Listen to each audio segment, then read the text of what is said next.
کہ ہم ان کا تذکرہ کر سکیں جن کی وجہ سے اس نے کائنات کو بنایا۔ اپنی کم علمی کا اعتراف کرتے ہوئے اس دہلیز پر کبھی بھی اپنی ذات لے کے نہیں آیا جاتا، بلکہ اس دہلیز سے اٹھتے ہوئے ان سے ذات لے کے اٹھا جاتا ہے۔ کیا بات ہے! ہم میں سے کوئی بھی اس قابل نہیں ہے کہ ہم ان کے فضائل اور ان کے مناقب کا احاطہ کر سکیں جس کے تعارف کے لیے وہ خدا کہہ رہا ہے وَمَا أَدْرَاكَ مَا لَيْلَةُ الْقَدْرِ۔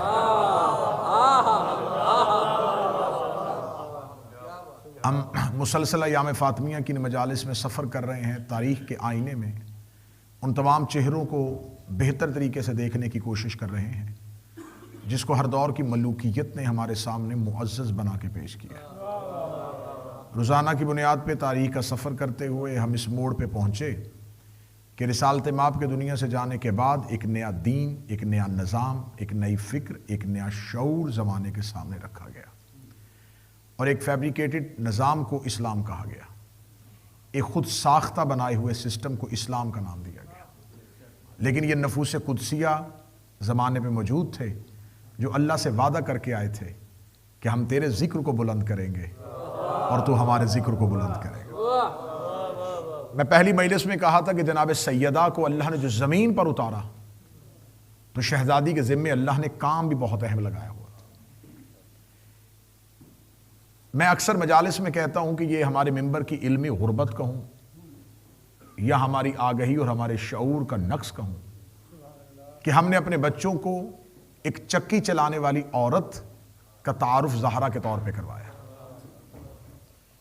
ایک ایسی خاتون جو گھر میں رہتی تھی، امت کے مظالم سے تنگ تھی، اس بی بی کا حقیقی تعارف نہیں بیان ہو سکا۔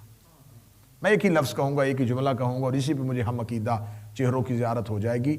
چکی چلانے والی خاتون کا نام زہرا نہیں، فضہ بنانے والی کو زہرا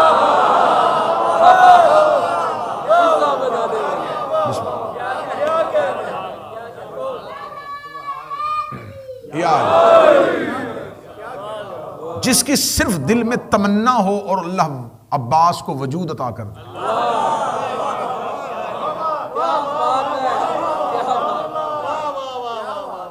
جس کی حسرت مجسم وفا ہو۔ عباس سیدہ کی حسرت ہے۔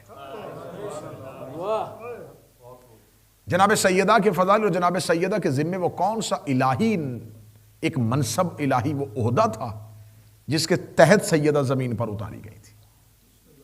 اور یہ میں پوری ذمہ داری کے ساتھ کہوں گا، اس پہ جتنی چاہے آپ اس پہ بحث کریں، اس پہ ریسرچ کر لیں، جناب سیدہ کا نور واحد نور ہے جو کسی نبی کے صلب میں بھی نہیں رہا۔ کیا بات ہے! کیا بات ہے! طیب اور طاہر اسلام، اس میں سے بھی سیدہ کا نور نہیں گزرا۔ واحد نور ہے جناب سیدہ کا، یہ انبیاء کے صلبوں میں سے بھی نہیں گزرا۔ خدا نے جناب سیدہ کے نور کو عطا کرنے کے لیے رسول کو معراج پہ بلایا۔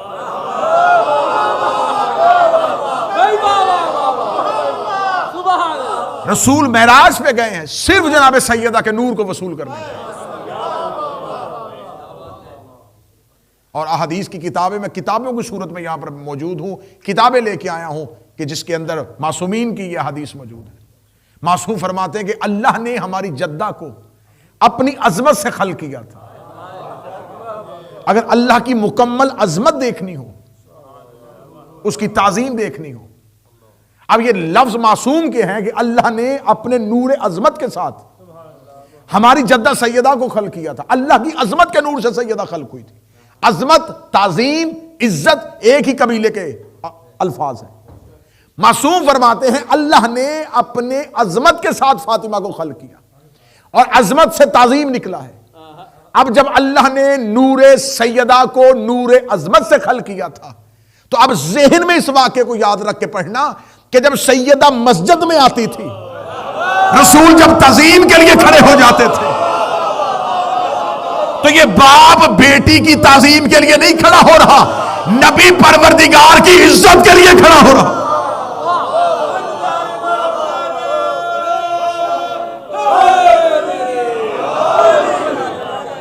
اور بغیر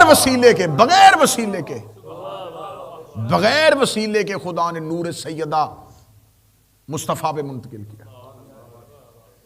یہ اتنا مقدس، اتنا طیب اور اتنا طاہر نور تھا کہ اللہ نے جبریل کے ذریعے سے بھی نہیں گزارا.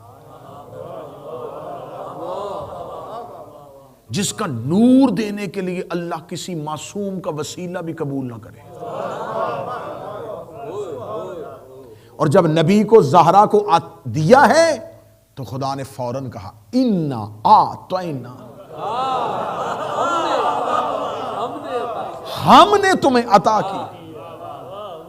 فَصَلِّ لِرَبِّكَ، اب اپنے رب کو شکر کا سجدہ دے، جس کے ملنے پر محمد پر شکر کی نماز واجب ہو جائے. اب یہ سورہ کوثر میرا موضوع نہیں، ورنہ اس پر تو تفاسیر کے انبار آ گئے ہیں کہ صرف لفظ کوثر کی تفسیر پر. لیکن میں صرف یہ کہنا چاہتا ہوں کہ خدا نے اس نور کو کسی صلب سے نہیں گزارا، بغیر وسیلے کے مصطفیٰ کو دیا اور فرمایا ہم تمہیں عطا کر رہے ہیں، اور یہ نور تیرے پاس میری امانت ہے. یہ نور تیرے پاس میری امانت ہے. اور میں آخری مجلس میں جناب امیر المومنین کا جب نوحہ پڑھوں گا تو اس نوحے کے اندر بھی ایک لفظ آئے گا کہ میرے اللہ میں تیری امانت تجھے واپس کر. اللہ نے جناب سیدہ کے نور کو نبی کو امانت کے طور پر دیا، اور امانت کے طور پر دینے کے بعد خدا نے کہا کہ اے مصطفیٰ تو امین ہے، تیرے پاس یہ میری امانت ہے. اور نبی اتنا امین ہے کہ نبی امانتوں کا تحفظ تو کرتا ہے، لیکن نبی نے پوچھا کہ میرے اللہ یہ امانت واپس کب کرنی ہے؟ فرمایا واپس نہیں کرنی، زمین پہ رہنا، جہاں میرے ہاتھ نظر آ جائیں. ہم خاموش ہیں، یہ امانت ان ہاتھوں پہ رکھ دیں. یہ علی سے رشتہ زمینی رشتوں کی بنیاد پہ نہیں ہوا. واجب تھا نبی پہ کہ زہرا کا عقد علی سے ہوتا.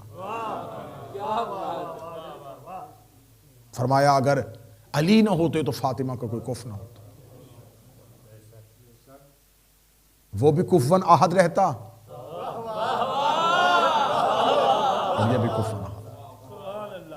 اب آج کی مجلس میں نے آپ کے سامنے بیان کرنا ہے کہ جناب سیدہ کو اللہ نے کون سا منصب، کون سا عہدہ دیا تھا. آیت اللہ وحید خراسانی کی کتاب ہے وما ادراک فاطمہ، اردو میں ترجمہ ہو چکی ہے، میرے پاس موجود ہے. اس میں انہوں نے ایک حدیث لکھی ہے کہ معصوم فرماتے ہیں کہ ہماری جدہ فاطمہ نبوت اور ولایت کے درمیان برزخ ہے.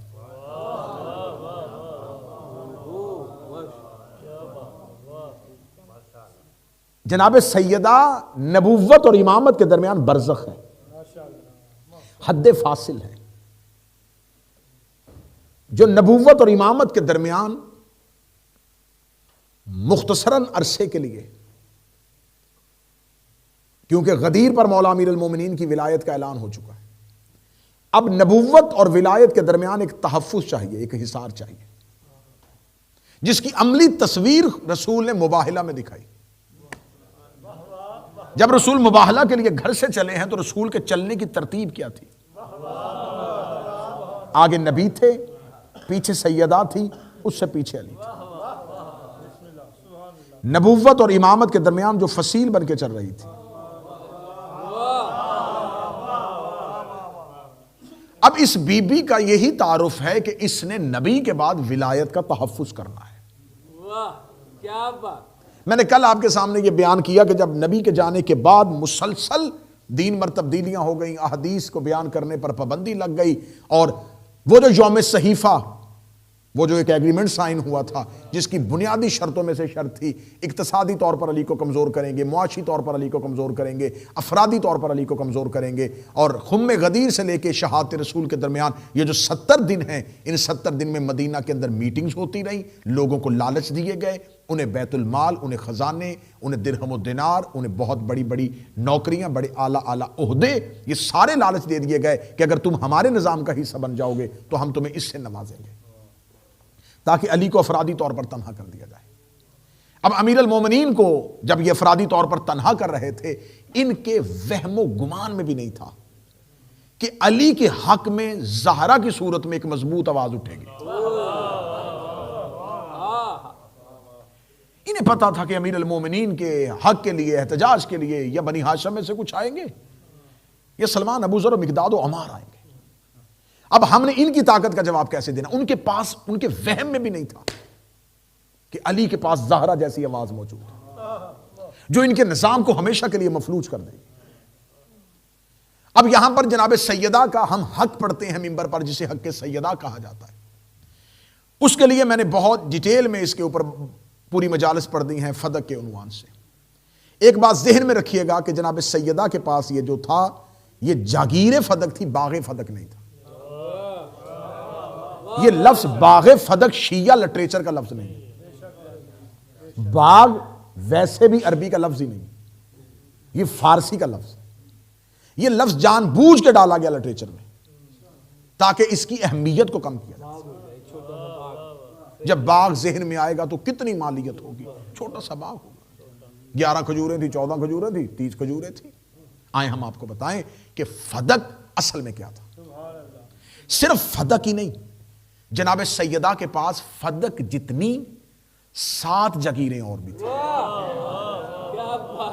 جن کے نام میں ممبر سے بیان کر دیتا ہوں۔ اواف پہلی جگیر، دلال دوسری جگیر، صافیہ تیسری جگیر، برکا چوتھی جگیر، حسنہ چھٹی جگیر، ام ابراہیم 7ویں جگیر۔ 7 جگیریں فدق کے علاوہ جناب سیدہ کے پاس تھی۔ اب ان جاگیروں کو اس کی قیمت کیا تھی؟ عمر بن عبدالعزیز کے دور میں اس نے کہا کہ میں فدق کی مالیت دیکھنا چاہتا ہوں کہ اس کی سالانہ مالیت کتنی ہے۔ تو جو اس نے حساب لگایا، جو اہل سنت کی کتابوں میں تاریخ الخلفاء اٹھا کے دیکھ لیں گے، یا اس کے علاوہ ابن عبد البر کو اٹھا کے دیکھ لیں گے، اساکر کو اٹھا کے دیکھ لیں گے، تاریخ دمشقی اٹھا کے دیکھ لیں گے، تاریخ تبری اٹھا کے دیکھ لیں گے، اس میں لکھا ہوا ہے کہ عمر بن عبدالعزیز نے جب اپنے دور میں فدق کی جگیر کی مالیت کا حساب لگانا چاہا تو اسے پتا چلا کہ اس میں سے 40,000 دینار سالانہ آمدن آتی ہے۔ 40,000 دینار۔ جب میں 40,000 دینار کہوں گا تو میری قوم کے بچوں کے ذہن میں ہوگا کہ اس وقت جو سکہ رائج الوقت تھا وہ دینار ہوگا۔ جب میں دینار کہوں گا تو دینار کو آپ نے ذہن میں یہ رکھنا ہے کہ اس دینار سونے کا ہوتا تھا۔ 4.5 گرام آج کے دور کا۔ یہ عبد الملک بن مروان نے جو ایک اس سکے کا وزن کیا تھا اور جو اس کے بعد خلافت کے بعد چلتا رہا، اس کے بعد 10 گرام تک بھی آیا، لیکن 4.5 اگر اسی کو آپ ذہن میں رکھیں کہ 4.5 گرام ایک دینار کی قیمت تھی۔ 4.5 گرام سونا ایک دینار تھا، اور بی بی کے اس ایک جگیر سے آمدن آتی تھی 40,000 دینار۔ 40,000 دینار کو اگر دیکھا جائے تو 170 کلو سونا ملتا ہے۔ اس کو اگر آج کی ہم اس حساب سے آج کے ریٹ کے حساب سے دیکھیں تو اس کی جو آمدن تھی وہ $12 ملین تھی سالانہ، ایک باغ۔ اچھا آپ کے ماحول کے مطابق میں نے کیلکولیشن نکال لی ہے، 9.5 ملین پاؤنڈ پاکستانی روپے کے حساب سے 3.5 ارب روپے۔ $1 ملین منتھلی تھا۔ اب آپ فدق کو سمجھیں گے تو پتا چلے گا کہ ہوا کیا تھا۔ یہ ایک جاگیر سے آتی تھی۔ اب یہ جاگیر آئی کہاں سے تھی؟ فدق کہتے یہودیوں کے پاس تھا، خیبر کے یہودیوں کے پاس تھا۔ ذہن میں رکھنا، اس کے اوپر اہل سنت کتابوں کے ریفرنس میرے پاس موجود ہیں کہ فدق یہودی لفظ ہی نہیں ہے۔ جناب نوح کے بیٹے حام کے بیٹے کا نام فدق تھا، جس نے آ کے اس جاگیر کو آباد کیا تھا۔ اس کے نام پر اس جاگیر کا نام رکھا گیا فدق۔ اس کے بعد یہ ہر دور میں نبیوں کی ملکیت رہا۔ یہودی اس کے مالک نہیں تھے، یہودی اس پر غاصب تھے۔ یہودی ملکیتی طور پر فدق میں نہیں آئے تھے، یہ مزارے کے طور پر فدق میں آئے تھے۔ ان کے پاس بزرگوں سے آتی ہوئی ایک تحریر موجود تھی۔ یہ فدق ہر دور میں یا نبی کا ورثہ ہوتی ہے، نبی کی ملکیت ہوتی ہے، اور نبیوں کی ملکیتوں میں چلتی ہوئی آخری نبی تک پہنچے گی۔ انہوں نے اس جاگیر پر بیٹھ گئے تھے، مزارے بن کے اس جاگیر پر کام کرتے تھے کہ ابھی آخری نبی تو آیا نہیں، جب وہ آئے گا اس کے حوالے کر دیں گے۔ یہ جو اب تاریخ میں ریفرنس دیا جاتا ہے کہ یہودیوں نے رسول کو دی تھی، رسول نے یہودیوں سے مطالبہ کر کے لی تھی۔ جب خیبر فتح ہوا تو رسالت مآب نے، جب انہوں نے کہا کہ یہ جاگیر، تو اس دور کا جو ان کا یہودیوں کا پیشوا تھا اس کا نام شمعون لکھا ہوا ہے، اس نے آ کے رسالت مآب کو وہ صندوق دیا، کہنے لگا جی یہ ہمارے پاس اس صندوق کے اندر وہ تحریر ہے کہ یہ کس کی ملکیت ہے، اس کے اندر جو سند ہے، جو ایک سلسلہ ہے، وہ اس تحریر اس کے اندر ہے، لیکن ہم سے اس کی چابی گم گئی ہے، اس کے اوپر جو تالا لگا ہوا ہے اس کی چابی ہم سے گم گئی ہے۔ رسالت مآب نے جیب سے ہاتھ ڈالا اور چابی کو نکالا اور اس کو کھولا، اور اس کے اندر سے تحریر نکلی۔ وہ تحریر جناب نوح کے بیٹے فدق کے ہاتھ کی لکھی ہوئی تھی کہ یہ جاگیر اللہ نے عطا کی ہے تو ہر دور میں یہ نبی اور نبی کے خاندان کے پاس رہے گی۔ جو ہی رسالت مآب کے پاس آئی تو رسالت مآب نے اسی تحریر کے اوپر ان یہودی شمعون سے لکھایا کہ میں جو امانت تھی وہ اس کے وارث تک پہنچا رہا ہوں، اب میں یہ فدق جاگیر محمد ابن عبداللہ ابن عبد المطلب ابن ہاشم ابن عبد مناف کو دے رہا ہوں۔ باقاعدہ تحریر لکھی گئی، باقاعدہ ایگریمنٹ لکھا گیا اور رسالت مآب نے وہ لے لی۔ اب یہ نہ مال فے ہے نہ یہ مال غنیمت ہے،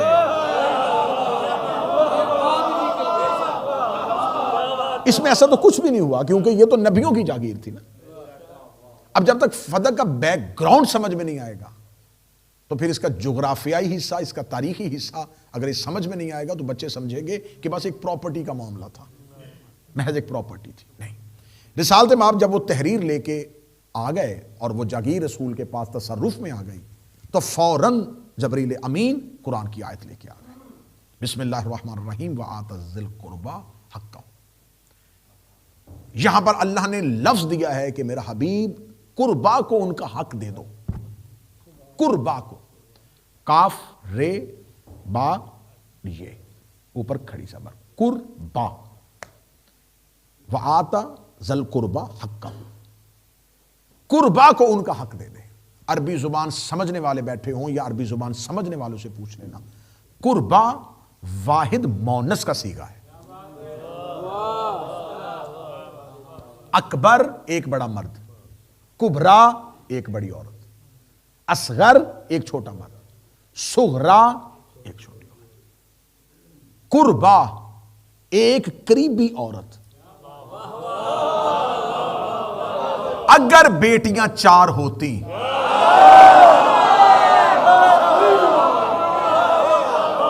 تو کائنات کا سب سے بڑا عادل پروردگار ایک بیٹی کا نہ کہتا۔ یہاں پر صیغہ واحد کا آیا ہے، جمع کا نہیں آیا۔ اب یہ کہیں یہ شیعہ مولوی ہے، شیعہ ذاکر ہے، ممبر سے بیان کر رہا ہے، ویڈیو کیمرہ ریکارڈ ہو رہا ہے۔ تفسیر در منصور جلال الدین سیوطی کی، اسے اٹھانا اور اس آیت کی تفسیر پڑھنا، اس میں لکھا ہے کہ جیسے ہی یہ آیت آئی جانتے تھے نبی، جانتے تھے اللہ کس کو دینا چاہ رہا ہے، پھر بھی جبریل سے پوچھا، پوچھ اللہ سے کس قریبی عورت کو دوں،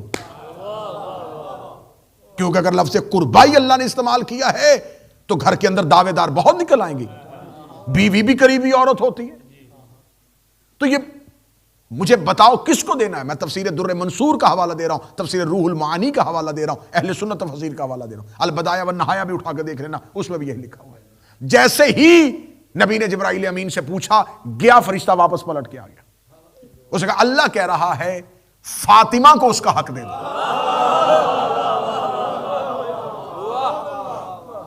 رسول نے اسی تحریر پہ جسے نیچے یہودیوں نے لکھا تھا کہ ہم اب امانتاً دے رہے ہیں، جو ہمارے پاس یہاں پر تھی، ہم اس کا تصرف رکھ رہے تھے، ہم یہ امانت اصل مالک کو واپس لوٹا رہے ہیں، اب ہم دے رہے ہیں محمد ابن عبداللہ ابن عبد المطلب ابن ہاشم ابن عبد مناف۔ اب اس سیاہی خشک نہیں ہوئی تھی یا نبی نے نیچے لکھ دیا میں بھی یہ امانت فاطمہ بنت محمد کو دے رہا ہوں۔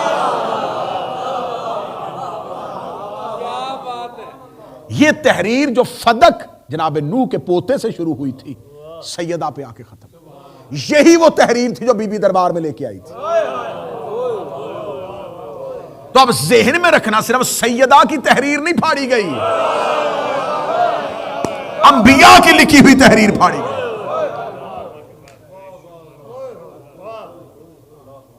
اب جناب سیدہ کے پاس وہ تحریر آ گئی. جب جناب سیدہ کے پاس تحریر آ گئی تو اب یہ تصرف میں کس کی آ گیا؟ جناب زہرا کے.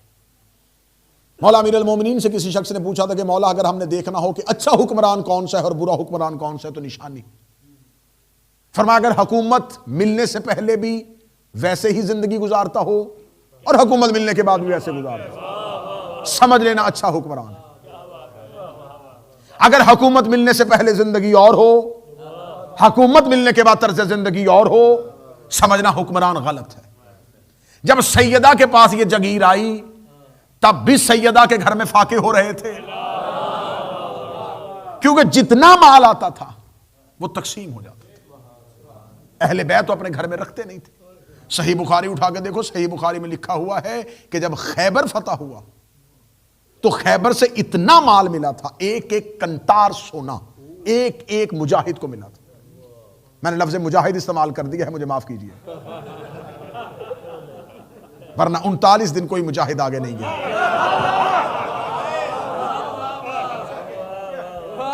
اور اللہ کو کہنا پڑا تھا کہ کل علم مرد کو دوں.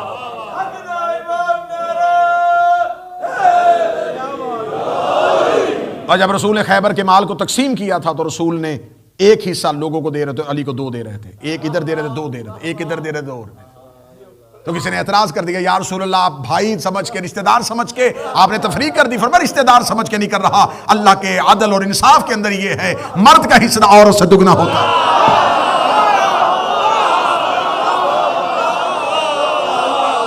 اور اللہ ایک رات پہلے کہہ چکا تھا کل علم اس کو دوں گا جو مرد ہوگا، قرار ہوگا، غیر فرار ہوگا. ایک ایک کنتار سونا لے کے آئے. ایک ایک کنتار سونا کیا؟ ایک اونٹ کی کھال میں جتنا سونا آ جائے. کنتار کہتے اونٹ کی کھال کو. اور اس دور کے اونٹ چھوٹی ہائٹ کے نہیں ہوتے تھے، بندے بھی لمبے ہوتے تھے. ایک کنتار سونا ایک ایک صحابی کی. اور جب امیر المومنین گھر میں آئے ہیں تو خالی تلوار. جناب سیدہ جانتی تھی لیکن پھر بھی علی سے پوچھا یا علی میں نے سنا ہے آج مدینے میں مسلمانوں کے بچے سونے کی ڈلیوں سے کھیل رہے ہیں. یا علی آج مدینے کی گلیوں میں لوگ اپنا قرض واپس کر رہے ہیں، آج لوگ بڑے خوش ہیں، آج اسلام امیر ہو گیا ہے. اور مجھے یہ بھی پتا چلا ہے کہ خیبر بھی آپ نے فتح کیا ہے، قلعہ کموس پہ علم بھی آپ نے نصب کیا ہے، مرحب کو بھی آپ نے قتل کیا ہے، آپ کا کوئی مال پیچھے آ رہا ہے. امیر المومنین نے تلوار کو دیوار کے ساتھ رکھا، رکھ کے کہنے لگے میرے آقا کی بیٹی تجھے نہیں پتا وہ صدقہ تھا، ہم سید ہیں. وہ صدقہ تھا.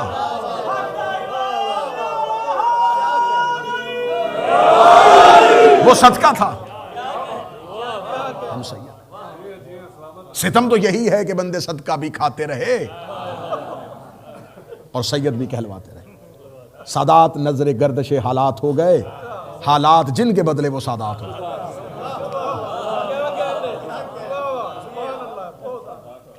اس نے کہا یا امیر المومنین مجھے پتا چلا ہے کہ آپ کو تو رسول نے مال تقسیم کر کے دیا ہے، تو کیا اس میں سے حسنین کو نہیں ملا گیا؟ اب جملہ سنیے گا امیر المومنین کا. سلام ہے علی جیسے امام کو. فرمایا زہرا میں صرف حسنین ہی کا بابا نہیں، میں مدینے کے ہر یتیم کا باپ. گھر میں لانے سے پہلے وہ میں نے مدینے کے یتیموں میں تقسیم کر دی. اب ایک چیز نوجوان ذہن میں رکھیے گا کہ کوئی بھی تحریک اس وقت تک چل ہی نہیں سکتی جب تک اس کے پاس مالی قوت موجود نہ ہو. جب اسلام آیا ابھی رسول نے اعلان نہیں کیا تھا تو رسول کے آباء و اجداد کے پاس بھی اتنا مال تھا کہ انہوں نے مالی طور پر اپنے آپ کو مضبوط رکھا ہوا تھا تو نبی کو محفوظ رکھا تھا. میں آباء و اجداد رسالت مآب میرا موضوع نہیں ہے، میں ایک اشارہ دے دیتا ہوں کہ حضرت عبد المطلب نے منت مانی تھی کہ اللہ مجھے 10 بیٹے دے تو میں ایک بیٹا اللہ کی راہ میں قربان کروں. اللہ کی راہ میں ذبح کروں گا. بھئی یہ کرتے تھے کیونکہ ابراہیم کے بیٹے تھے. اور یہ عرب کے جاہلوں کی رسم نہیں تھی. کچھ مورخین نے لکھا ہے یہ عرب کے جاہلوں کی رسم تھی. یہی وجہ ہے کہ نبی کے آباء و اجداد مسلمان نہیں تھے, وہی جاہلیت کی رسمیں اپناتے تھے. لیکن خود رسالت میں آپ نے فخر کر کے کہا ہے میں 2 ذبیحوں کا بیٹا ہوں, ایک اسماعیل اور ایک عبداللہ. اسماعیل کے لیے بھی منت مانی تھی لیکن اللہ نے ذبح نہیں ہونے دیا. عبداللہ کے لیے بھی منت تھی لیکن اللہ نے ذبح نہیں ہونے دیا.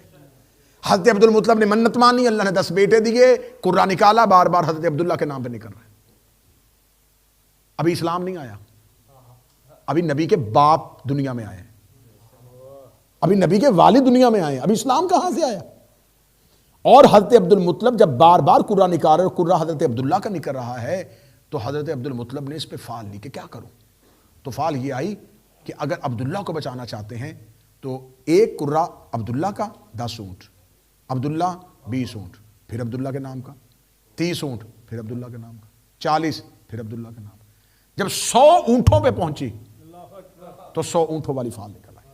درود سارے حضرات مل کے بلند آواز سے صلی اللہ بسم اللہ صلی قبلہ و کعبہ, بسم اللہ قبلہ خیریت.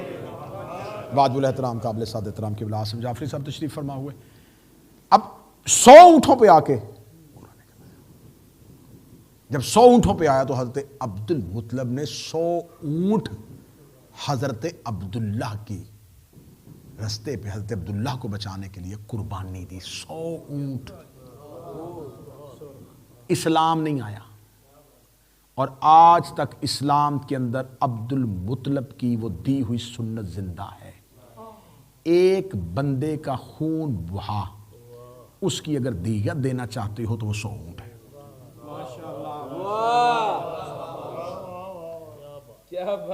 ان کا دادا عمل کرتا ہے تو اللہ اسلام بنا دیتا ہے,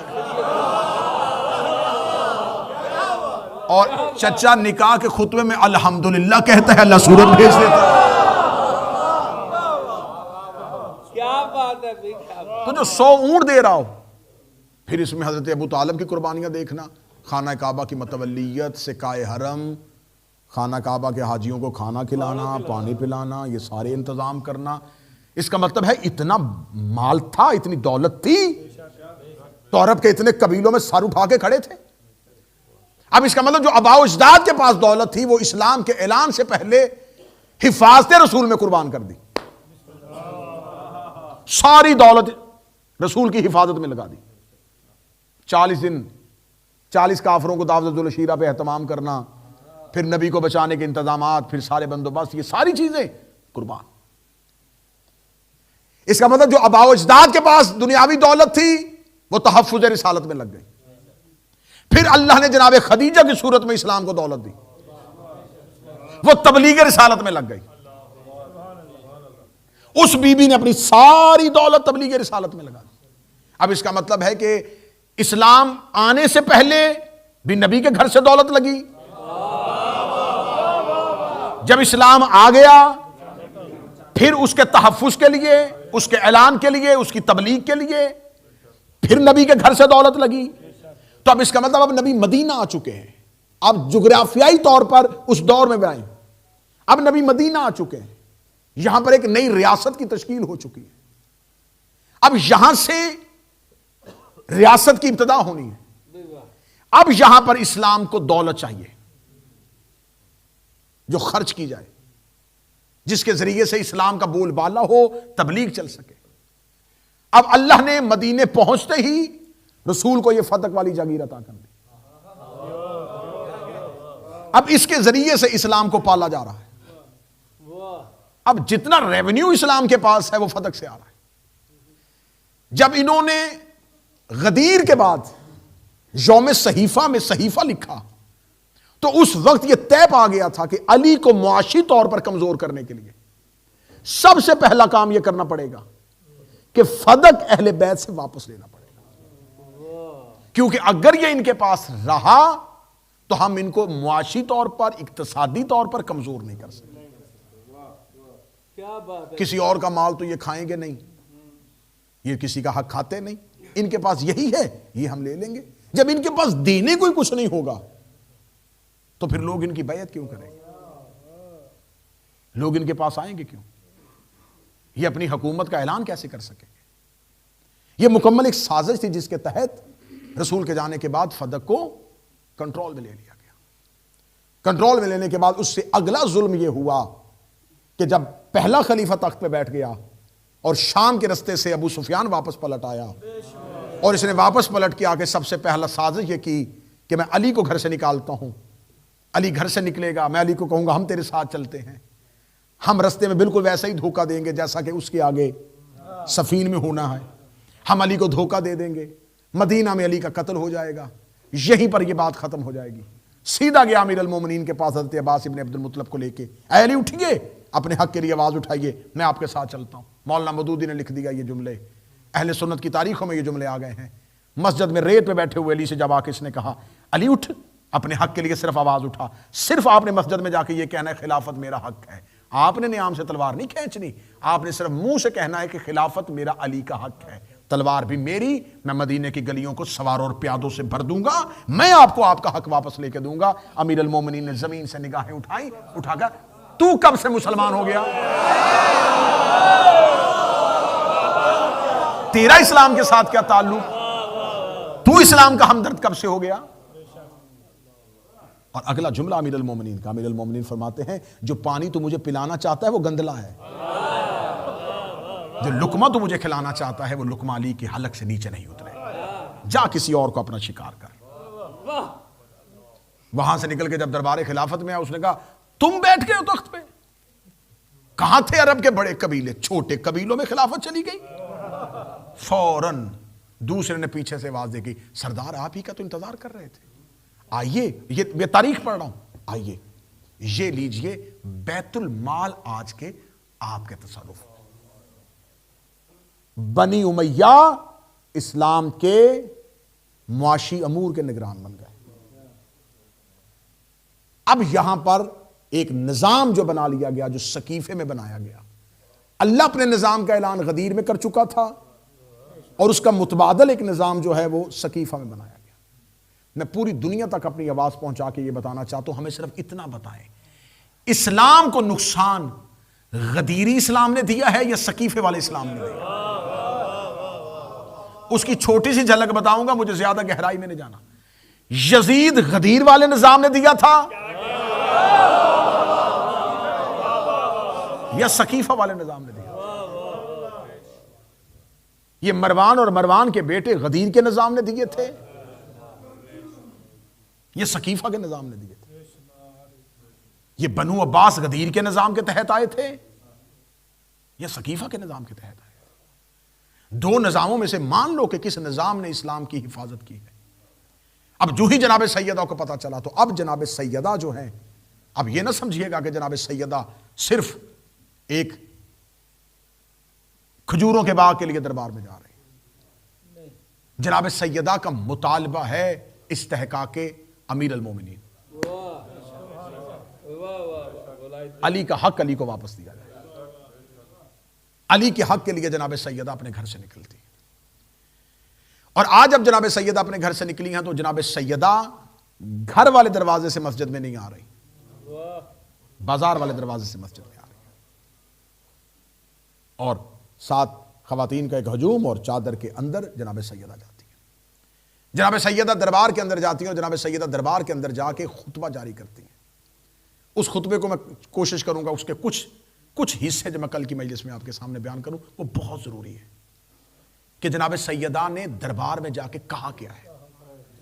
یقین کرو اتنا بڑا احتجاج ہے جناب سیدہ کا, اس سے بہترین علی کی ولایت کی گواہی کے لیے کوئی منبر پر بھی نہیں بولا جو سیدہ دربار میں بولا. سیدہ دربار میں گئی اور سیدہ نے دربار میں جا کے خطبہ فدق کے میں کچھ حصے پڑھوں گا کل. پہلا جملہ کہنے لوں گا قبلہ موجود ہے, خدا کی قسم سیدہ دربار میں کھڑی ایسے توحید پڑھ رہی تھی جیسے کافروں کو اللہ سمجھایا جاتا ہے, جیسے پہلے دن نبی نے مکے کے کافروں کو توحید سمجھائی تھی. کسی نے آگے سے یہ نہیں کہا کہ زہرا خاموش, ہمیں کیا بتا رہی ہے؟ ہم تو مسلمان ہیں، ہمیں تو توحید کی معرفت کیسے کروا رہی ہے؟ اور شہزادی کا ایک ہی جملہ جو ہے وہ آج بھی تاریخ کے ماتھے پہ جھومر بن کے چمک رہا ہے، اعلموا انی فاطمہ۔ معصوم بار بار کہتے ہیں کہ جس نے اپنے وقت کے امام کو پہچانا نہیں وہ جاہلیت کی موت مرا۔ ہر امام کہہ رہا ہے کہ ہمیں پہچانو پہچانو پہچانو۔ اللہ کہہ رہا ہے کہ میں چھپا ہوا خزانہ تھا، میں نے چاہا میں پہچان نہ جاؤں۔ اللہ بھی چاہتا ہے میں پہچان نہ جاؤں، نبی بھی چاہتا ہے میں پہچان نہ جاؤں، امام بھی چاہتا ہے میں پہچان نہ جاؤں۔ دربار میں جا کے زہرا نے یہ نہیں کہا پہچانو میں فاطمہ ہوں، فرمایا جانو میں فاطمہ ہوں۔ پہچاننے والے ہوتے تو زہرا آتی ہی نہ۔ تمہیں کیا پتا کہ پہچان؟ جناب سیدہ کے حق میں بولیے گا۔ میں بہار کی 27ویں جلد سے ایک حدیث آپ کو سنا دیتا ہوں۔ بہار کی 27ویں جلد میں چوتھے امام سے علامہ مجلسی نے ایک حدیث کوٹ کی ہے۔ معصوم فرماتے ہیں کہ من لعن الجبت والطاغوت لعنتاً واحدہ، جو جبت اور طاغوت پر، دو اشارے کیے معصوم نے، جو جبت اور طاغوت پر ایک دفعہ لعنت کرے، معصوم فرماتے ہیں 70,000 مرہ حسنہ، اللہ اس کے نامہ اعمال میں 7 کروڑ نیکیاں لکھ دیتا ہے۔ اور صرف 7 کروڑ نیکیاں لکھتا نہیں، 7 کروڑ گناہ مٹا بھی دیتا ہے۔ صرف 7 کروڑ گناہ مٹاتا نہیں، معصوم فرماتے ہیں کہ اس کے جنت میں درجے 7 کروڑ بڑھا بھی دیتا ہے۔ جب سے میں نے چوتھے امام کی یہ حدیث سنی ہے تو میرا حق بنتا ہے کہ میں منبر پہ شیعوں کو بتاؤں کہ معصوم نے یہ لفظ کہے ہیں کہ جب بھی کوئی جبت اور طاغوت پہ، زہرا کے قاتلوں پر لعنت کرتا ہے تو اللہ اس کی نیکیاں لکھتا ہے، جبکہ خدا نے نیکیاں لکھنے کے لیے فرشتہ کاندھے پہ بٹھایا ہوا ہے۔ خدا نامہ اعمال فرشتوں کو کہتا ہے تم لکھو، نیکیاں تم لکھو، گناہ بھی تم لکھو، لیکن جب بطول کے دشمن پہ کوئی لعنت کرتا ہے تو خدا فرشتوں کو نہیں کہتا تم لکھو، خدا کہتا ہے اس کی نیکیاں بھی میں لکھوں گا، اس کے گناہ بھی میں مٹاؤں گا، تاکہ میں دنیا کو بتانا چاہتا ہوں جسے اللہ لکھ دے اسے کوئی مٹا نہیں سکتا، جسے اللہ مٹا دے اسے کوئی دوبارہ لکھ نہیں سکتا۔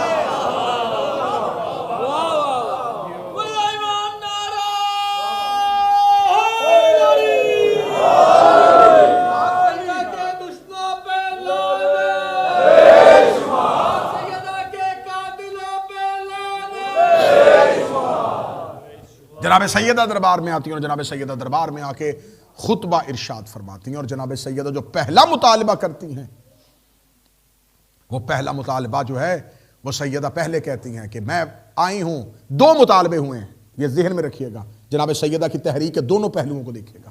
جناب سیدہ نے ایک مقدمہ دائر نہیں کیا، 2 مقدمے دائر کیے۔ پہلا مقدمہ جناب سیدہ نے کہا میں اپنے بابا کی میراث لینے آئی ہوں،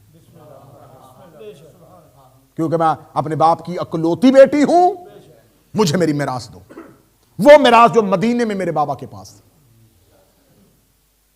اب یہ جو میراث کا مسئلہ ہوتا ہے نا، یہ بڑا نازک مسئلہ ہے۔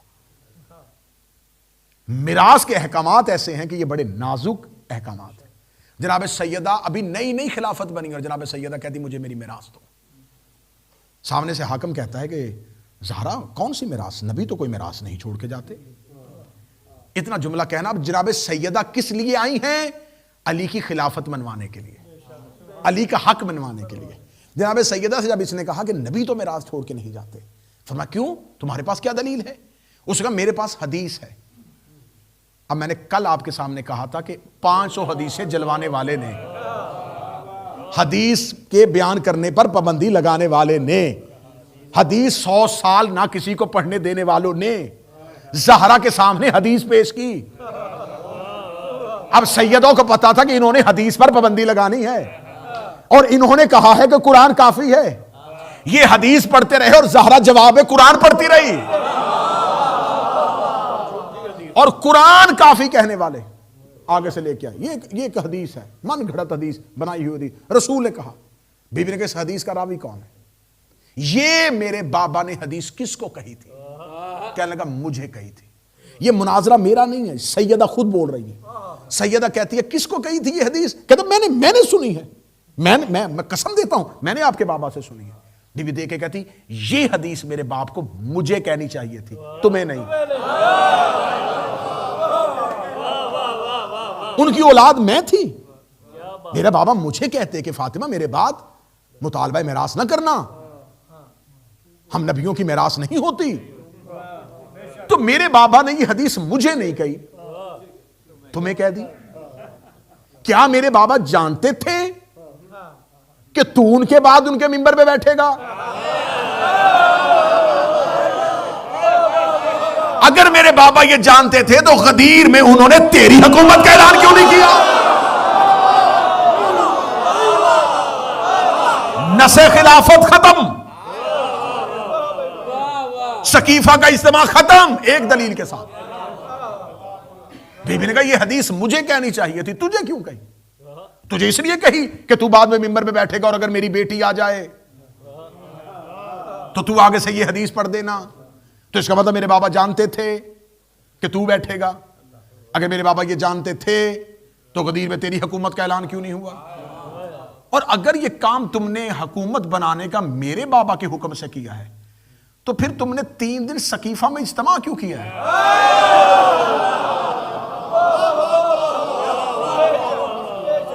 اب بتاؤ۔ پھر یہیں پر بولتے ہوئے شہزادی نے کہا کیا قحافہ کا بیٹا تو نے اپنے باپ سے کوئی میراث نہیں لی؟ کہتا ہاں میں نے تو اپنے باپ سے میراث لی ہے۔ فرمایا قحافہ کا بیٹا اپنے باپ سے میراث لے سکتا ہے اور مصطفیٰ کی بیٹی اپنے باپ سے میراث کیوں نہیں لے سکتی؟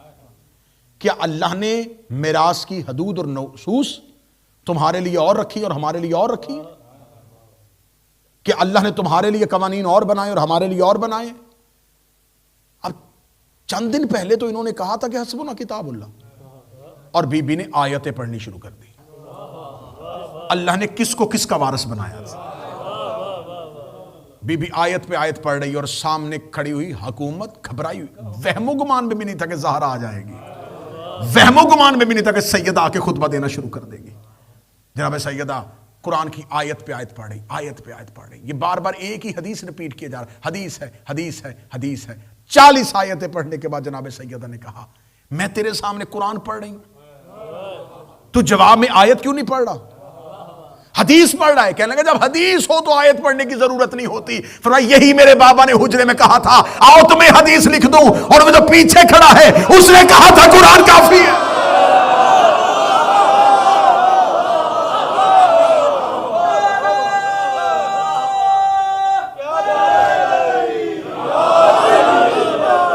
اب تم نے تھوڑے دن پہلے کہا ہے،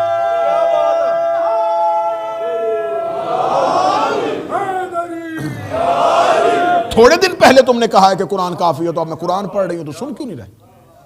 سنو قرآن۔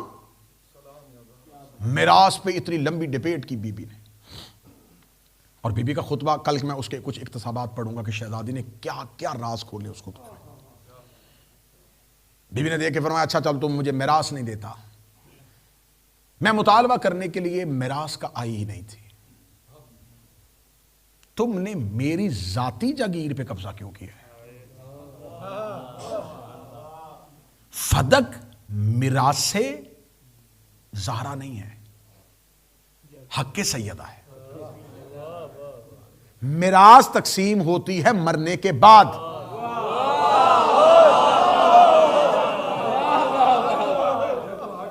اور اگر زندگی میں کوئی کسی کو دے دے تو رسول تو زندگی میں لکھ کے دے کے گئے۔ یہ آپ کا جلال الدین سیوطی لکھ رہا ہے، یہ آپ کے مفسرین لکھ رہے ہیں کہ رسول نے زندگی میں لکھ دیا تھا۔ جب لکھ دیا ہے تو اب یہ ملکیت ہو گئی۔ عالمی قوانین کی انٹرنیشنل لا کی دھجیاں اٹھائی ہیں خلیفہ نے، کیونکہ انٹرنیشنل قوانین کے اندر بھی یہ بات درج ہے کہ اگر کوئی شخص کسی جگہ پہ قابض ہو اور دوسرا کے اس جگہ کا مطالبہ کرے تو گواہ وہ دے گا، یہ نہیں دے گا۔ میرے ہاتھ میں یہ گھڑی ہے اور عمران بھائی کہیں گے میری ہے، میں کہوں نہیں میری ہے، تو یہ کہیں گواہ دے، تو گواہ میں نے نہیں دینے، انہوں نے دینے۔ اب اگر حکومت نے قبضہ کیا تھا سیدہ کی جگیر پر تو گواہ حاکم کو دینے تھے، سیدہ کو نہیں دینے تھے۔ پھر دوسری بات یہ ہے کہ اگر حاکم نے یہ کہہ کے قبضہ کیا تھا کہ فدق امت کا حق ہے، کیونکہ نبیوں کا ورثہ کوئی نہیں ہوتا، یہی حدیث گھڑی ہوئی پڑی نا کہ نبیوں کی میراث نہیں ہوتی، نبی جو چھوڑتے وہ صدقہ ہوتا ہے اور وہ امت کا حق ہوتا ہے۔ تو اگر یہ امت کا حق تھا تو امت نے آ کے خلیفہ سے مانگا تھا کہ ہمارا حق زہرا سے لے کے دو. بھئی زہرا کے مقابلے میں فریق کون ہے؟ امت ہونی چاہیے تھی نا. امت آ کے اپلیکیشن دیتی، درخواستیں دیتی، جی آپ ہمارا حق وہ ان کے پاس ہے، ہمیں واپس لے کے دیں. تو یہ مطالبہ امت نے کرنا تھا، امت نے کیا نہیں. اور یہ مطالبہ خود حاکم کر رہا ہے. اگر یہ حاکم نے کر دیا ہے مطالبہ کہ یہ ہمارا حق ہے، ہم اس کو تم سے چھین رہے ہیں، تو پھر گواہ حاکم کو دینے تھے. حاکم نے گواہ بھی نہیں دیے. تیسری بات کر لو، اگر گواہ بھی نہیں دیے اور چھین بھی لیا ہے تو پھر اس مقدمے کو سننے کا حاکم اہل ہی نہیں، کیونکہ یہ دنیا کی کسی عدالت میں نہیں ہوتا کہ جس کے خلاف مقدمہ ہو وہ جج ہو. بی بی نے رٹ دائر کی ہے اسٹیٹ کے خلاف. اسٹیٹ اس مقدمے کو سن کیسے سکتی؟ چلو انٹرنیشنل قوانین کو چھوڑو، آؤ قرآن کی نص میں. اس نے بی بی سے کہا تو گواہ دے. آؤ قرآن کی نص میں پہلے قرآن سے پوچھے معصوم سے گواہ مانگنے کی اجازت ہے؟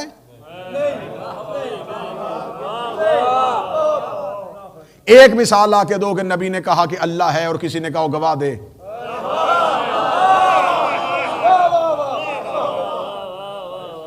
معصوم سے گواہ مانگنے کی تو اجازت ہی نہیں.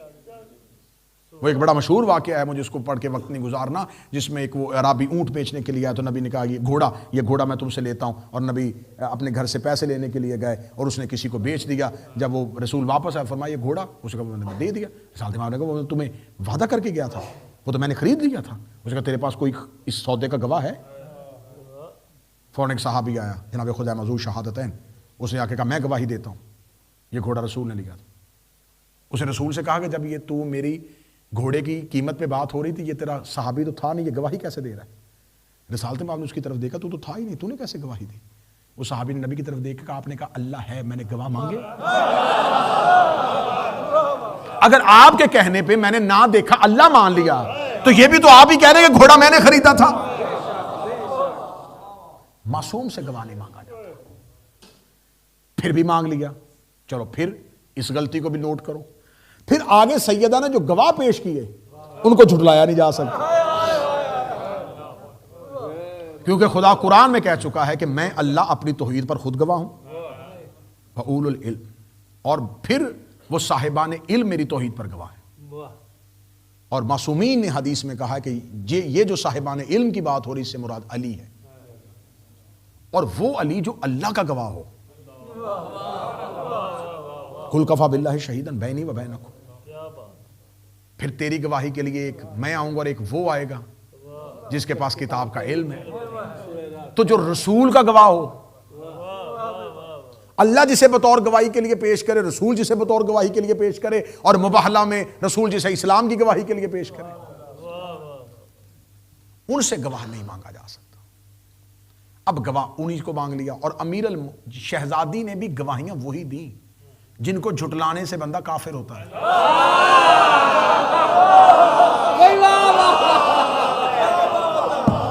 جبکہ سیدہ کے پاس گواہ موجود تھے.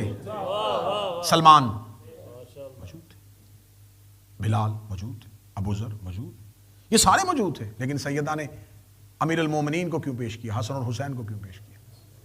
ان کی گواہی کو جھٹلانا صرف گناہگار نہیں کرے گا. اب یہ لکھ دیا گیا میرے اہل سنت بھائیوں، میرے اہل سنت بچوں، یہ لکھ دیا تمہاری کتابوں نے کہ سیدہ دربار سے چلی گئی، احتجاج کر کے چلی گئی اور آخری دم تک ناراض رہی. یہاں پر آ کے تم نے روایت کو توڑ مڑوڑ کے پیش کیا کہ آخری لمحے میں پھر دو شخصیات گئی تھیں اور انہوں نے جا کے منت سماجت کی تھی اور سیدہ جو تھی راضی ہو گئی تھی. اس کے اوپر بہت سی تعویلیں دی جاتی ہیں. سیدہ کا ناراض ہونا ایک فطری امر تھا. زہرا صرف اور صرف محتاج فطرت کا نام نہیں ہے، مالکہ فطرت کا نام ہے. کیا بات ہے! اگر فطری مجبوریوں کو سامنے رکھو گے تو پھر زہرا بتول نہ ہوتی. واہ کیا بات ہے! اس سے بہتر اشارہ میں نہیں کر سکتا. کیا بات ہے! واہ واہ واہ! اس سے بہتر اشارہ میں نہیں کر سکتا. ہر عورت کی فطری مجبوری ہوتی ہے کہ وہ پورا مہینہ نماز نہیں پڑھ سکتی، اور بطول اسے کہتے ہیں جسے پوری زندگی مصلی عبادت سے نہ روک سکے. سیدہ کی فطری مجبوری. سیدہ ناراض ہو کے چلی گئی اور آخری دم تک ناراض رہی. جب سیدہ آخری دم تک ناراض رہی تو یہاں پر صحیح بخاری نے لکھ دیا کہ آخری وقت میں 2 لوگ آئے ہیں اور انہوں نے آ کے جناب سیدہ کو راضی کرنا چاہا، لیکن سیدہ ناراض رہی اور سیدہ نے ان کو سلام کا جواب بھی نہیں دیا. یہ یہاں تک صحیح بخاری نے لکھ دیا ہے کہ سلام کا جواب نہیں دیا. پھر اس کے بعد انہوں نے کہا کہ ہاں، پھر اس کے بعد یہ مولا علی کے پاس گئے تھے اور مولا علی کی منت کی تھی، پھر مولا علی گئے تھے، مولا علی نے سفارش کی تھی اور پھر معاملات جو تھے وہ ٹھیک ہو گئے تھے. اچھا، ہم اس سے آگے نہیں جائیں گے، یہیں پہ رکو. مجھے کوئی اہل سنت، یہ آخری بات کر رہا ہوں اور اس سے آگے اب دلیل موجود نہیں ہے، مجھے کوئی اہل سنت یہ بتائے کہ کیا آپ اپنے عقیدے میں جناب زہرا کو معصومہ سمجھتے ہیں؟ ان کے عقیدے میں جناب زہرا کو معصومہ سمجھا جائے گا، اس لیے کہ یطہرکم تطہیرا کی آیت بی بی کے لیے ہے. ٹھیک ہے جی. اس کا مطلب ہے کہ وہ یہ مانتے ہیں کہ سیدہ معصومہ ہے، ان سے گناہ سرزد نہیں ہوتا، ان سے غلطی سرزد نہیں ہوتا. معصوم کی آسان ڈیفینیشن کیا ہے؟ بڑی آسان، جو عام ہو، جو بچوں کو سمجھائی، جو وہ بڑی عام سی اصطلاح جو استعمال کی جائے وہ کیا ہے؟ معصوم اسے کہتے ہیں جس سے زندگی میں کوئی حرام سرزد نہ ہو، کوئی واجب چھوٹے نہ اور کوئی حرام ہونا. اگر ایک بھی واجب چھوٹ جائے تو پھر وہ معصوم نہیں رہے گا. اب اہل سنت ہی کے ہاں یہ قوانین کے پایا جاتا ہے اور سب کے ہاں پایا جاتا ہے، شیعوں کے ہاں بھی یہ پایا جاتا ہے. سلام کہنا سنت ہے، جواب دینا واجب. قبلہ و کعبہ تشریف فرمائیں، یہ میری تائید کریں گے، اس کے لیے شریعت میں اتنا حکم ہے کہ تم نماز میں بھی ہو اور کوئی شخص آ کے تمہیں سلام کہہ دے، تمہیں حالت نماز میں بھی اس کو جواب دینا. تم قرآن پڑھ رہے ہو اور تمہیں کوئی سلام کر دے، تمہیں جواب دینا ہے. جیسا وہ سلام کرے ویسا ہی اس کو جواب دینا. سلام علیک، علیک السلام، سلام علیکم، علیکم السلام. جیسا وہ سلام کرے ویسا جواب بتلاؤ. لیکن شریعت نے یہاں پر آ کے ایک ڈاٹ لگا دیا ہے. شرط یہ ہے کہ سلام کرنے والا مسلمان ہو.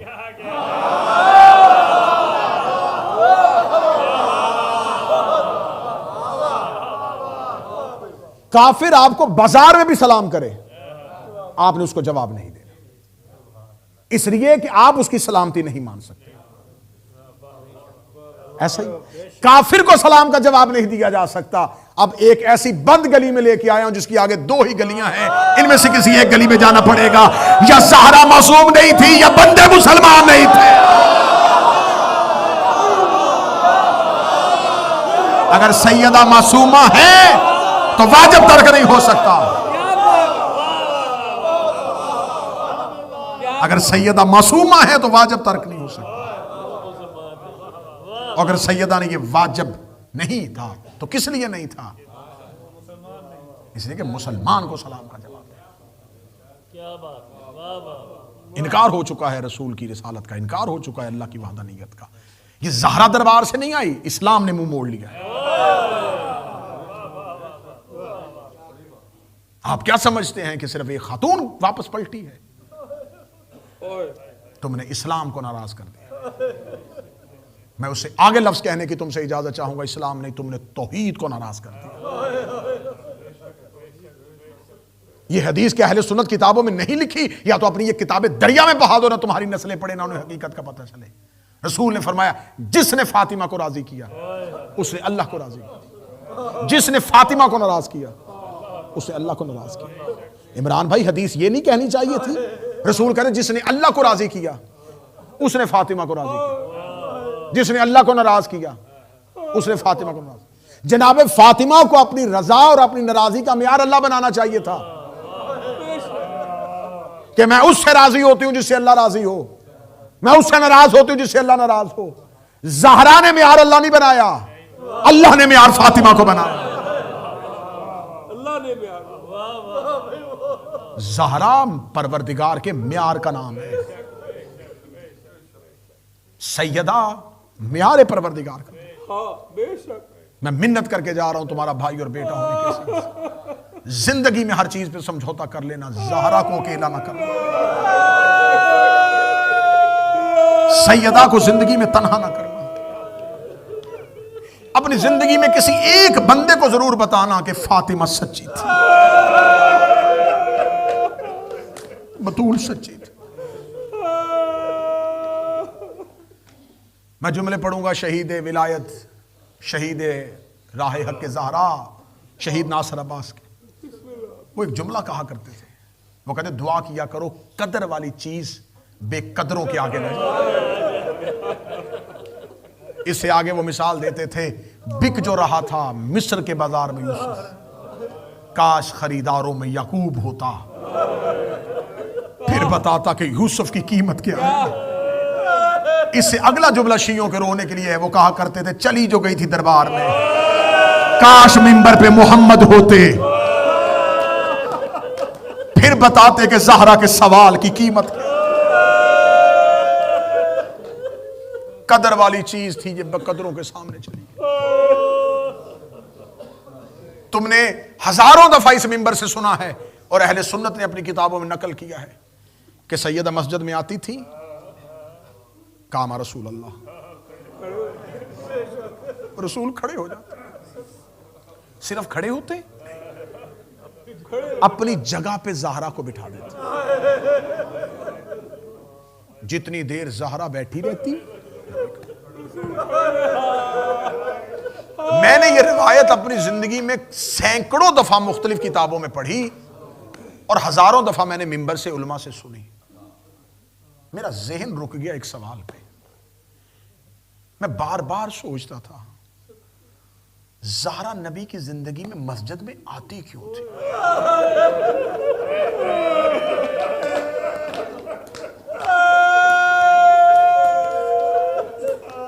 کیونکہ میں نے تاریخ میں پڑھا تھا کہ مسجد کا دروازہ زہرا کے گھر میں بھی کھلتا، جب رسالت امام مسجد میں تشریف لاتے تھے تو باہر والے دروازے سے نہیں آتے تھے، زہرا کے گھر کے اندر سے گزرتے، مسجد میں آتے، مسجد سے نکل کے پہلے زہرا کے گھر جاتے، پھر بازار میں جاتے۔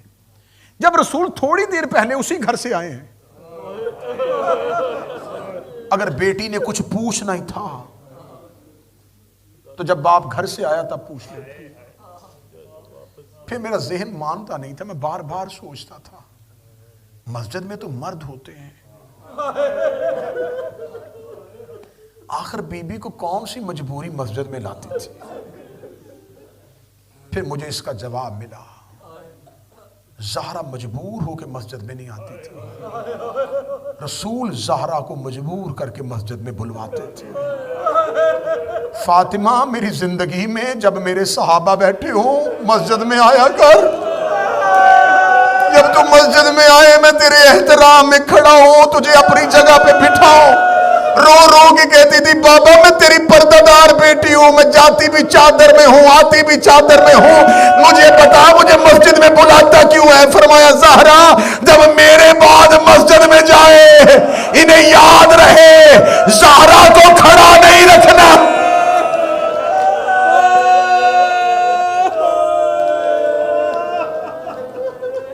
ان کے ذہن میں ہو یہ وہی فاطمہ ہے جس کے احترام میں نبی کھڑے ہو جایا کرتا ہے۔ اس کو اب زیادہ دیر کھڑا نہیں کرنا، جس کو نبی لمحہ نہیں کھڑا ہونے دیتے تھے۔ خطبہ دے رہے ہوتے تھے، جناب سید آتی خطبہ چھوڑتے فوراً جاتے ہاتھوں کو چومتے، جناب سیدہ کی پیشانی چومتے، لا کے بٹھا دیتے، کھڑے ہو کے صحابیوں کا چہرہ دیکھتے رہتے، بیٹی بیٹھی رہتی، نبی لوگوں کو دیکھتے رہتے۔ جس کو نبی ایک لمحہ کھڑا نہیں ہونے دیتے تھے، نبی کے بعد پہلی بار آئی 4 گھنٹے چپ کر کے کھڑی، 4 گھنٹے چپ کر کے کھڑی رہی ہے، 4 گھنٹے چپ کر کے کھڑی رہی ہے۔ اگلی سطر کوئی سید بیٹھا وہ تو ہائے کرے گا، لوگ بیٹھے رہے، فاطمہ کھڑی رہی۔ میں نے لفظ 4 گھنٹے کا استعمال کیا ہے، میں تمہیں منبر سے یہ غربت کا لفظ کہنے لگا ہوں۔ بی بی دربار میں آئی تھی، مسجد میں آئی تھی دروازہ جلنے کے بعد، بی بی مسجد میں آئی تھی پسلیاں ٹوٹنے کے بعد.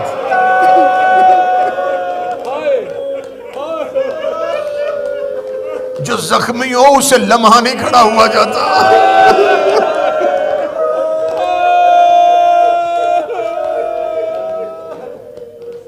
میں ہر جگہ پہ پڑھتا تھا 4 گھنٹے. میں نے ایک جید عالم دین سے پوچھا تھا, میں نے کہا قبلہ یہ 4 گھنٹے یہ جو وقت کی اوقات ہے اس کی توضیح کیا ہے؟ انہوں نے کہا کبھی جناب سیدہ کا خطبہ فتح پڑھا ہے؟ میں نے کہا جی. انہوں نے کہا جیسے خطیب پڑھتا ہے نا اس لہجے میں پڑھ کے دیکھنا کہ اس خطبے کو پڑھتے ہوئے کتنا وقت لگے گا. میں نے کہا قبلہ اگر اس خطبے کو پڑھوں تو میرا خیال ہے کہ اگر میں خطیب کی نیت سے بھی پڑھوں, رک کے بھی پڑھوں, تو میں اسے 30 منٹ میں پڑھ لوں گا, 35 منٹ میں پڑھ لوں گا. اس سید کے آنسو نکلے. اس نے کہا اگر جس کی پسلیاں ٹوٹی ہوئی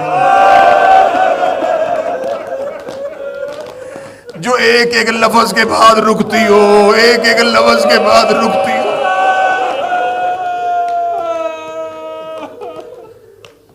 تہران کے استاد انصاریان, تہران کے مشہور روزہ خان, تہران کی مرکزی مسجد میں مرکزی اجتماع کے اندر مجلس پڑھنے والا خطیب جسے استاد کا درجہ دیا گیا تھا صاحبان ایران نے, وہ تہران کی مرکزی مسجد میں جناب سیدہ کی شہادت پڑھ رہے تھے. شہادت پڑھنے کے بعد استاد حسین انصاریان کمرے میں آ کے بیٹھ گئے اور امام بارگاہ کے اندر سے کسی مرد کی چیخوں کی آوازیں آئی جا رہی ہیں. استاد حسین انصاریان نے کہا یہ کون ہے جو ابھی تک خاموش نہیں ہوا؟ کہنے کہ استاد کو بزرگ بیٹھا ہوا وہ ابھی تک چپ نہیں ہوا, اگر آپ کہیں تو ہم اس کو اٹھا کے آپ کے پاس لائیں. استاد نے کہا نہیں, اسے نہ اٹھا کے لانا, وہ زہرا کا عزادار ہے, مجھے اس کے پاس لے چلو. استاد حسین انصاریان کمرے سے نکلے, امام بارگاہ کے کونے میں وہ بزرگ بیٹھا رو رہا تھا. استاد آ کے زمین پہ بیٹھے, اس کو سینے کے ساتھ لگا کے لگے مجھے بتا سکتا ہے تجھے مصائب کے دوران کون سا ایسا جملہ تیرے دل کو چیر گیا ہے جو ابھی تک تیری چیخیں بند نہیں ہو رہی؟ اس نے استاد حسین انصاریان کو دیکھا, دیکھ لگا پہلی بار میں نے زہرا کی یہ شہادت سنی ہے. استاد آپ نے ابھی منبر سے بتایا کہ زہرا کی پسلیاں ٹوٹی ہوئی تھی. اس نے کہا ہاں سیدہ کی پسلیاں ٹوٹی ہوئی تھی. اس نے کہا میں پیشے کے اعتبار سے ہڈیوں کا ڈاکٹر ہوں, جس کی ایک ہڈی ٹوٹ جائے اسے سانس نہیں آتا. مجھے بتا جس کی ساری پسلیاں ٹوٹی ہوئی تھی وہ اتنے دن زندہ کیسے رہی ہے, وہ سانس کیسے لیتی رہی ہے, اسے تو ہر سانس میں تکلیف ہو.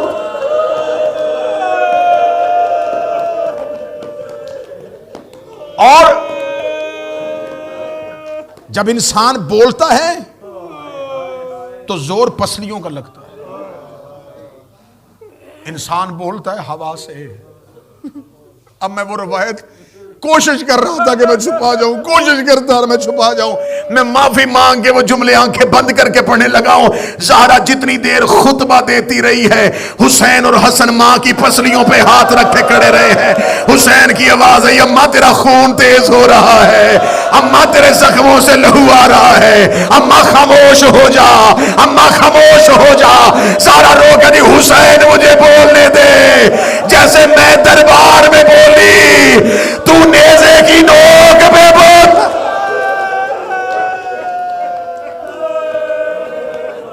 ٹوٹی ہوئی پسلیوں کے ساتھ جناب زہرا کے غم میں رویا کرو.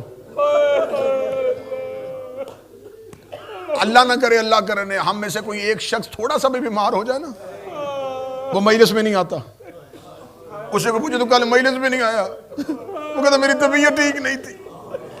مجھے بول کے بتاؤ جو ٹوٹی پسلیوں کے ساتھ ہر مجلس میں آتی ہے,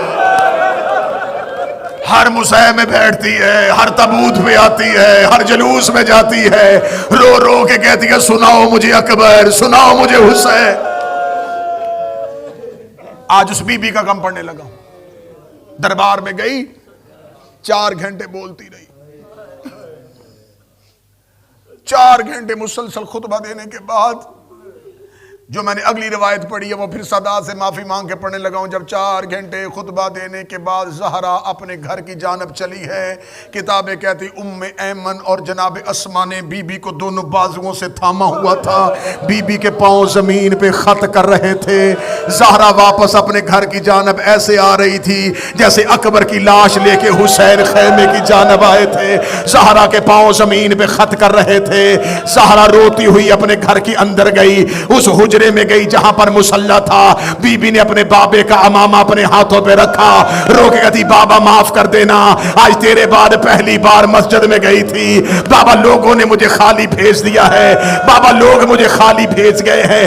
اتنا کہنا تھا یا زینب روتی ہوئی آئی, اس نے آ کے کہا اماں تجھے حق مل گیا. بی بی رو کے دی زینب میرے گلے میں باہیں ڈال, زینب مجھ سے میرے حق کا نہ پوچھ, زینب میں جو حالت دیکھ آئی ہوں مجھے پتا چل گیا ہے, زینب میں تو دربار میں تھوڑی دیر بولی ہوں, زینب تو بھدے ہاتھوں سے بولے گی, زینب تو ننگے سر بولے گی, زینب تو بہنوں کے ساتھ بولے گی.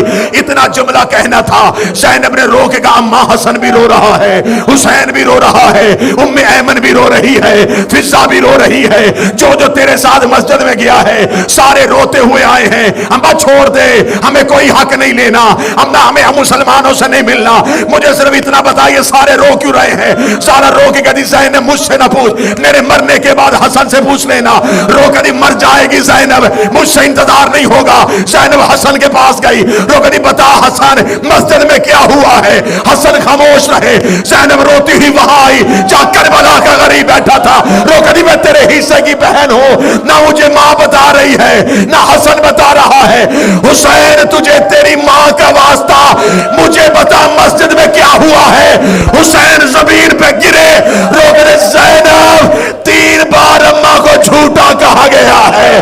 رو رو کے حسن کی آواز آئی, وہ تخت پہ بیٹھ کے کہتا رہا تو جھوٹ بول رہی ہے, تو جھوٹ بول رہی ہے, تو جھوٹ بول رہی ہے. اماں قسمیں کھا کھا کے کہتی رہی میں جھوٹ نہیں بول رہی, میں محمد کی عزت سے